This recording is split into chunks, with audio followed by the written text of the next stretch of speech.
Bido. Widowers. Widowers. Ayun po, si Brad Feliciano po, ano po, isa po siya sa mga busong kapatid ko natin. Ilan taon na po kayo sa laman, Brad? Sa laman? Ano naman para sa rin. Naman po. Hindi. Ilan taon na po kayo? Birthday, ilan taon na po kayo? Oo, 76 na si ano. Birthday daw po niya ng Amebe. Anong pecha na ba ngayon? July na po ngayon. June. June po yung naging birthday nyo. Oo.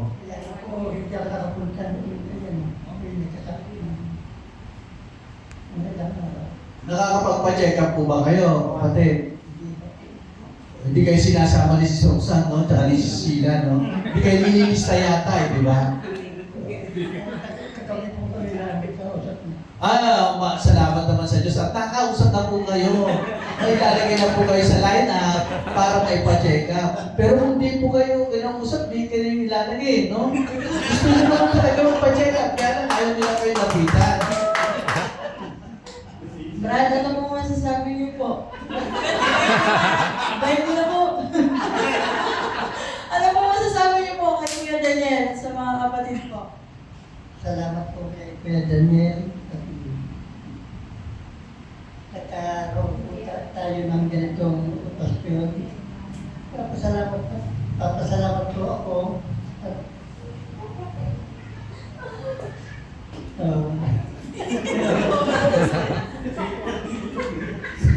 Salamat po sa kanila, sa mga tao dito, Sa mga kapatid. mga kapatiran.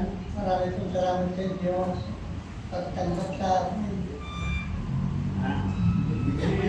Brad Feliciano, yung mata nyo, malabo na rin yung mata nyo? Ano yan? May katarata? Malabo ba yung mata nyo? Hindi na malinaw. Hindi, para bang may usok? May ulam? Ako dahil ako po ay yung bahay na papunta yung Wilker. Ano po? Wilker. Welker! Pero, nung panahon na kaya nyo pa mag-welding, hindi ba sumasakit yung mata nyo? Pero ngayon, Ngayon po ay sumasakit. sumasakit na. Lumalabo na. Pagsabayin na po yung dalawa. Sisye. Hindi. Pwede yun. Wednesday, tas Friday, sabay sila sa mata sa Marikina. Yun naman ang ano natin. Sige. Hindi nyo po ba kailangan nyo po ba ng tungkod? Hindi ko naman kailangan ito.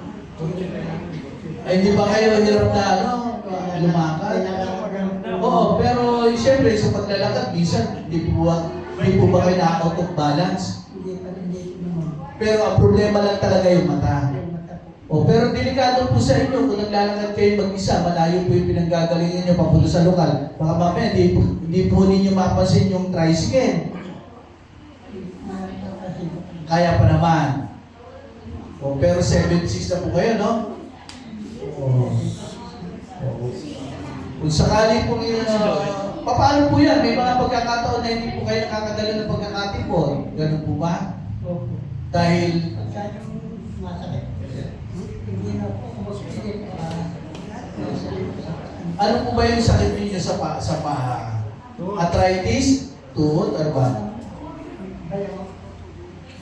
Baywang. Baywang natuwa daw po. Marami na, no? Paa, tuhod. Ano po kasi siya? Baywang na. Pwede lang kanta. Pero ganun talaga eh. Hindi naman talaga maaawat yan eh. Kung ako nga, minsan naglalakad ako, umiinit na rin yung tuhod ko. Magpapahinga ka pa. Tapos, minsan pagka naglalakad ka ng mabilis, yun din, nakakasakit din talaga ng pero hanggang kaya pa po natin, may bagay na gamitin po natin talaga to sa paglilingkod sa Diyos para mas deserve po tayo ng pagkalooban ng Diyos ng buhay na walang hanggan. Yan po sis Roxanne. May sasakyan ba tayo sa Miyerkules? May sasakyan daw po sa Metones. Anong call time natin sa Miyerkules? 3:30 daw po. Ano? 3:30. 3:30. Nandito na po tayo sa lugar kasi alas 4 aalis na tayo para 5 nandun na tayo. Gupit at saka check up sa mata. Check up sa mata, tsaka general medicine na rin. Sulitin na. Oo, para lahat ng ma-check up na si Brad, ano po natin. Sige, ito po, Assist po. tanggapin niyo yung maliit na Brad Joe. ng mga kapatid. Assist po. Na-picture na